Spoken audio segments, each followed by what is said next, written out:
Hey everybody, welcome into Northern Life here with Briggs and Ryan here on this Thursday. A happy Thursday to you and yours out there. Wow. Right? Everybody gathered around the TV set like it's back in 1960 or something. Yeah. Got all the kids and everybody, got the meals, at TV dinners. Oh. But do you think that's what people do at 12:30 or 6:30? Maybe 6:30. Who knows? 6:30. Yeah, that would be kind of fun. I've heard people having their lunch breaks with us, so if you're having your lunch, hopefully whatever you packed or whatever you're having at home is delicious. There we go. We'd hope the best for that. The way you said it made me, for whatever reason, reminded me of like the fireside chats like on the radio back in the day. That's exactly what I thought of too. People turn away from the TV but have our volume on to get a fire going. Is that a thing? Yeah, it was fireside chats. Which Lyndon president? B. Johnson. Some president. I don't know. Oh, Roosevelt? Lord, I should probably Google this. It's going to be really embarrassing. We can look during the commercial break to see which president. We'll take a gander. We're not historians. We are not. Coming up on today's show, we're hearing from the Wisconsin bug guy about what type of noise you can expect to experience next month as we prepare for the emergence of cicadas. Ugh. I know, nasty guys. It's going to be buzzing around town. Plus, our U.S. Olympic athletes share their excitement of having family in the stands this time around at the Summer Olympics. But apparently, French citizens aren't too jazzed about the Summer Games being in Paris. So we'll hear more about that too. But first, let's get into today's talkers. So online, people have been sharing the things they learned embarrassingly late in life. And so our first one comes to us from a user named Carrie R, who admitted a pony is not a miniature horse. Oh. Don't know if I knew that, actually. I don't think I knew that either. I think, would a pony be a smaller horse, or is a miniature horse is different than a normal horse? I think a pony is a young horse. Okay. Right? Like a baby horse, kind of like a puppy to a dog. Makes a different brand completely. A different brand. So like a miniature horse can't be a real horse, but a pony will be a horse. Okay. Yeah.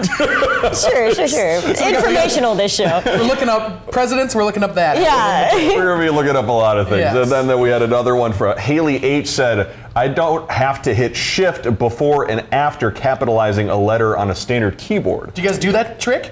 What do you mean Before by and after, yeah. Well, I don't know about after. Yeah, why do you have to after? That doesn't make sense to me, but you can hit shift to capitalize the letters, right? Isn't that what you do? Yeah. I always hit caps lock. But Really? You Just don't for one letter even? everything, yep. Oh, Always wow. caps lock. I never use the shift key. Really? I'm a big shift guy. Are you? I love hitting the shift button. I also Yeah. do shift, Yeah. I can't imagine doing caps lock for one letter. It's annoying. Yeah, because then you do have to do caps lock and then do the letter and then do on the caps lock. Hit it again. I think what she was saying was that she hits shift and then she hits the letter, and then to think she has to get it out of shift, kind of like it's caps lock, she has to hit shift again. That makes when sense. truly you don't have to hit it. No, you just have to unpress it. Exactly, Hunter. Interesting. And then finally, a guy named Ryan, not me, but I also didn't know this. Well, I kind of knew it, but it clicked in my brain Sure. today. Ryan said mine was the Beatles being a pun. They play music, so it's the Beatles. Yes. So that's why it's spelled that way. B-E-A-T. I had no idea. Yeah. I never thought about it. I thought it was just a bunch of Beatles. I believe their original name was the Silver Beatles, still spelled B-E-E-T-L-E-S, and then they changed it to the Beatles. I believe I'd have to double check again. One more thing that we all have to look up. I'll add it to the list. We're going to learn a lot about history during this commercial break. Also, another thing that I realized relatively recently, par for the course. I always thought it was par for the chorus, like it was a choir thing. And I've been saying that up until probably, 23, 24 years old. No one corrected Did somebody me on correct it. you? Somebody finally did. So thank you to whoever that was that corrected me and made me look stupid. Can you imagine, like, sometimes when you correct someone about something like as obvious as that? Yeah, and you have to be like, did you know it's actually not that? And then you feel like the bad guy because you're like, pointing it out. That's a tough day. That's a tough day. It took me a long time in my adult life to learn what a deductible was. Knowing what a deductible is kind of sad. Oh, yeah. Yeah, it's not a fun experience to go through. It's terrible. Yeah. Adult words are tough. They really are. Audit, terrible word, another terrible word. Have you been audited recently? Not yet. Hunter's wanted by the IRS. With the rain we've been seeing this week, no matter what type of precipitation is falling, be sure to turn your headlights on. According to our Twin Cities affiliate, Minnesota state law requires drivers to use headlights at any time when it's raining, snowing, sleeting, or hailing, in addition to any time from sunset to sunrise, and any other time when visibility is impaired by the weather, maybe some smoke, fog or other conditions. Wisconsin has a similar law that was passed in 2016. We do get a lot of callers actually who call our newsroom when it's kind of gross outside, and they remind, like, can you guys remind people to turn on their headlights when you're driving? So here's that reminder. It seems like every time I turn into Hunter's friends at KQ, they're always talking about folks on Superior Street who don't have their headlights on. I was about to say, that's their shtick, is that ever since for 10, 15 years, they've been pointing out, people, turn on your headlights. They're always yelling at somebody. And you don't want to be the guy that like shines your brights at the person that doesn't have the car. I mean, like if it's really bad outside, maybe you should do that. But at the same time, you know, they just need to figure it out. I don't know if you knew this or not. Like, if your brights are on, it's at night, and someone's coming at you, I think it's illegal to flash them to make them turn off their brights. Again, we have to look that up. But I think that's a law in Minnesota. I don't know for sure. Probably ill-advised to shine brights at someone at night. It's true, but they have their brights on at you. Oh, I got you. That's what I'm saying. That, you know, you flash them to make them turn their brights off. Gotcha. So there you go. I don't know. We'll have to look that up too. Well, if you've been hanging out in the toy section of stores, you know Legos are unbelievably pricey, in my opinion. Recently in California, a specialized task force seized about $300,000 worth of stolen Legos during a handful of raids there. And after 4 people were arrested, officers found the stolen merchandise, with most of those stolen items being Lego sets featuring iconic movies, video games, models of classic cars. Numerous boxes lined those walls of the building and were stacked to the ceiling in some places. And I mean, like I said, you go to the Lego section, I mean, $300,000 worth of Legos is like 1 box of Legos. That's how expensive. That's how expensive they've been getting. Yeah, I want to buy some and I want to build some, but at the same time, it's like some sets are $150 to $200. Seriously, That's a lot of money. I have a friend who's really into Legos, and every time he buys a new set, we are like, how much did that cost? Can I see your paycheck? Yeah. What type of money you're raking in? Just thousands of dollars in debt. You got to take on a lot of loans to do that. A lot of loans. A lot of fun, though. Hey, well, still ahead. Get your earplugs ready. We are learning more about next month's cicada invasion.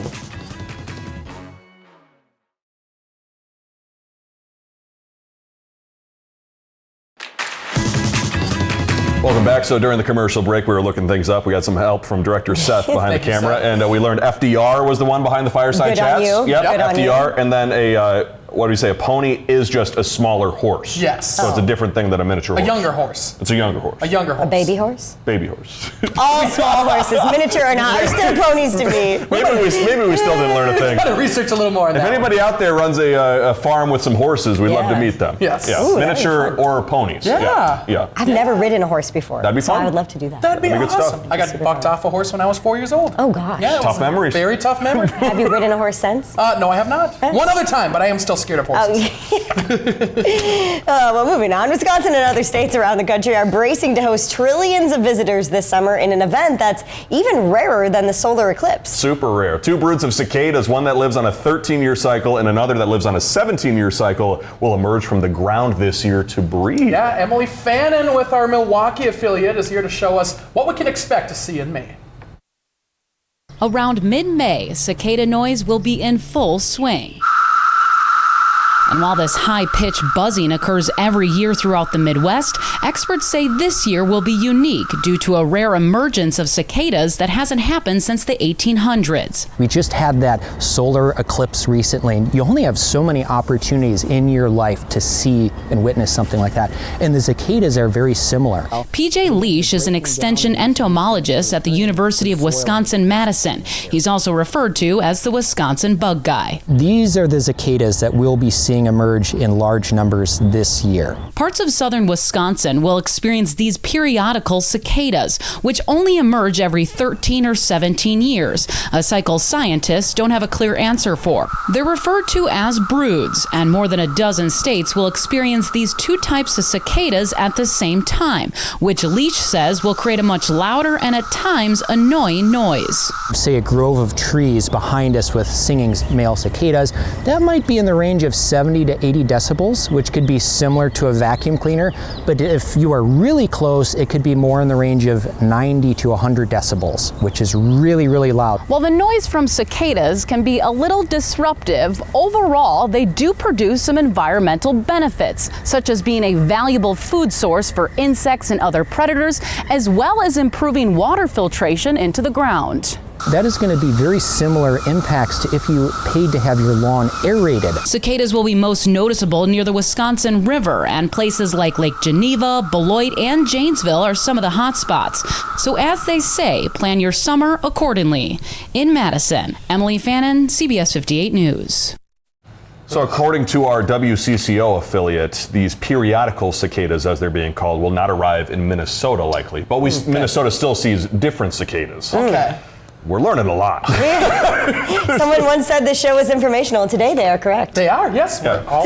So we hope everybody in Wisconsin and everybody else who was included on that map is going to enjoy these periodical cicadas. Best of luck to you all. Yeah. I'm glad I have glasses on because it seems like I'm more of like a science-y term. So I want to sound a little smarter. Periodical, yeah. Periodical cicadas. Yeah. And while I might not love cicadas, videos of pets, always great. Videos of cicadas, not always great. And one Bengal cat near Chicago has gone viral recently with over 50 million views on TikTok. Wow. Remy is being called the Michael Jordan of cats because he went flying over a couch when something startled him. So apparently his housemate Lucy and that cat nearby decided to come play, but when Lucy knocked a coat off the hook, Remy went absolutely bonkers here, as you can see, flying through the air on camera. Oh my gosh. So that apparently is the boyfriend back there. He's just trying to play MLB The Show, the video game, and all of a sudden he's just getting absolutely startled, and the dog apparently too, trying to figure out exactly what's going on. That cat looks like it was launched. The cat, by something, yeah. The cat's got hops. I think you guys probably know. I'm not a huge cat fan. No. I'm not a huge cat fan. When cats are sleeping,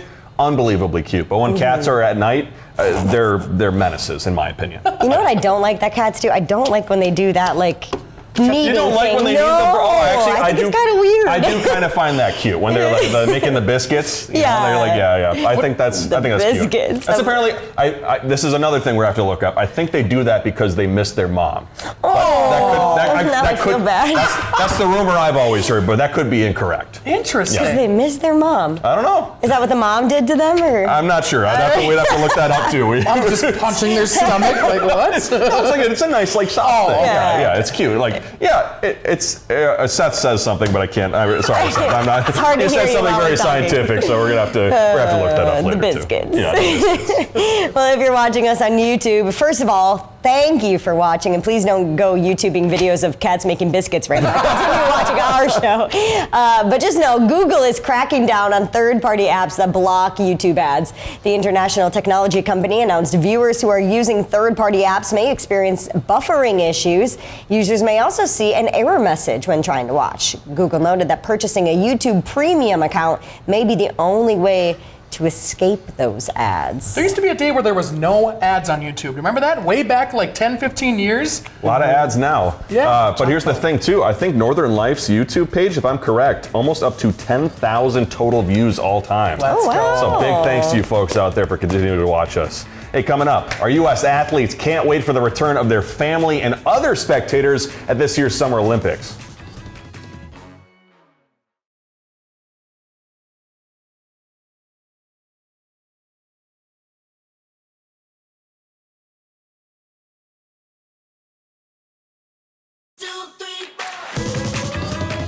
Welcome back. Once again, during the break, we learned something. So Seth says, according to his research, that cats do the biscuit thing because they're releasing feel-good hormones. Oh. So. Now I feel like guilty about what I said. I take it back. I take it back, cats. I Do you didn't mean still to make hate you feel when they do bad. that? No, I love it now. Okay. So cute. Well, with less than 100 days to go now before kickoff to the Summer Olympics, many locals in Paris are grumbling that it will mostly be an inconvenience for them. Maybe it's because of a stereotype come true of the grumpy French folk, or the fact that the city has been busy for months with building and road renovations ahead of the games, clogging up traffic. But a poll last month showed only over a third of French people felt enthusiastic about the global sporting event that's going to start on July 26th. Many in Paris said they would rather stay away or leave the city if they could during the Olympics. Wow. Interesting. I think if the Olympics came to Duluth, I would be psyched. It'd be I'm super sure it would be tough. Now, Yeah. that's a large event for a city of our size to host, Yeah. but I'm sure it would require a lot of products, but it would be fun. It would be fun. And here's Yeah. the thing, too. I've had the pleasure of going to Paris twice now. From what the bus tour, we're learning a lot about history and things today. But on the bus tour I took, they said that the people of France have a specific it's not a cult. Why did I say cult? It's a group. It's a group who comes together to make sure that they preserve the French culture and heritage and keep English speaking and influence out of Paris and France. So yeah, and when you go, if you ever travel to Paris, there's hardly any English language like posted around town. That's very true. Yeah. Made it hard to get around, but it was very authentic. Yeah, very authentic. So on a smaller level, I would say that Grandma's Marathon might be similar to that up here. I'm never around when Grandma's Marathon is happening. I'm always up north or far away from Duluth. It always gets crazy down here, but it's always cool for our economy and everything else like that. So I love when the extra people are in town. Like, kind of, you get to people watch more, and it's kind of fun. It's kind of fun. Hey, the Paris Olympics get underway on July 26th with many of the world's greatest athletes who will be looking for gold. Yeah, but beyond the medals, it's what most of these athletes look for right after they finish that makes the Olympics so special. I remember crossing the line in Tokyo, it hitting me that I had just won and realizing that my family wasn't there. To feel the weight of the gold medal for the first time, I was just thinking about my family back home. What I do with my medal, I just kept thinking about bringing it home to my family.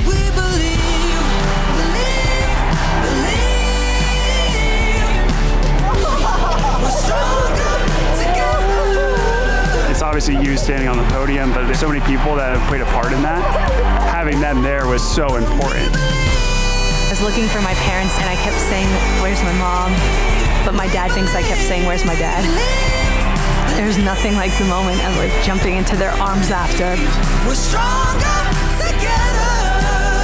Yeah, we believe.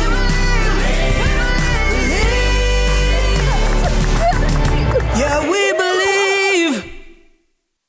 Man, if that doesn't get you to want to watch the Olympics, I don't know what does. It just reminded me too, so 4 years ago, it's kind of fun using the Olympics as a frame of reference when it comes to time. So 4 years ago, we delayed the Summer Olympics due to COVID. True. And so it was held the following year, but the following year, I believe in Tokyo, was the fact that they didn't have any outside folks or spectators allowed in there. And so those athletes who did compete in the last Summer Olympics weren't able to have family. They weren't able to have those spectators in the crowd. So should be a special time this go around. Yep. Yeah. Family and support from family, just the best thing in the planet. Absolutely. Make it all our family. Imagine a Northwoods Band concert without any people there. Exactly, right? I mean, it'd be a usual Northwoods Band concert.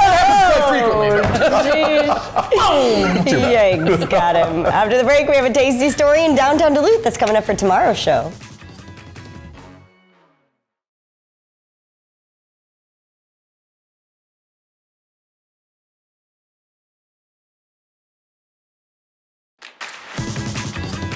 Coming up tomorrow on Northern Life, we'll have more of our top 5 list. Plus, we'll preview a few weekend events, including a puzzle contest, a new film festival happening in the Duluth area. Lots happening. The hubbub of the city, the big city of Duluth. Yeah, puzzle contest. I'm intrigued.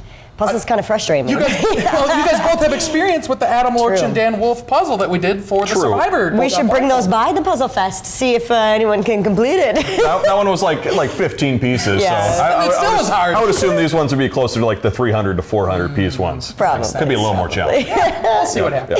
Also coming up tomorrow, Ryan and I got the chance to go over to Blackwater Lounge just down the road here downtown. We met with their GM and the president of the Downtown Duluth organization as they share their love for Get Downtown Week, which is happening next week. Always a really fun time. So many restaurants with so many fun deals. So we're going to dive into what you can get at Blackwater and some of the other awesome restaurants and shops too that are participating in this Get Downtown Week. Yeah, I think that's what we learned too, is that it used to be Eat Downtown Week and now it's Get Downtown Week. So we got even like the yoga studio that Hunter and I went to. Yeah. We got deals all around, so it's not just food. Other reasons to get downtown here in the beautiful city of Duluth. Yeah, so many reasons. Well, thank you so much for joining us today. We'll see you back here tomorrow. Have a great rest of your Thursday. Find some time to throw a line or just head outside to unwind. That's the life in the great North Woods. Hike or bike, whatever you like. Get out in the day, enjoy the night. Yeah, we got the life in the great North Woods. Yeah, we got the life in the great North Woods. Yeah, this is Northern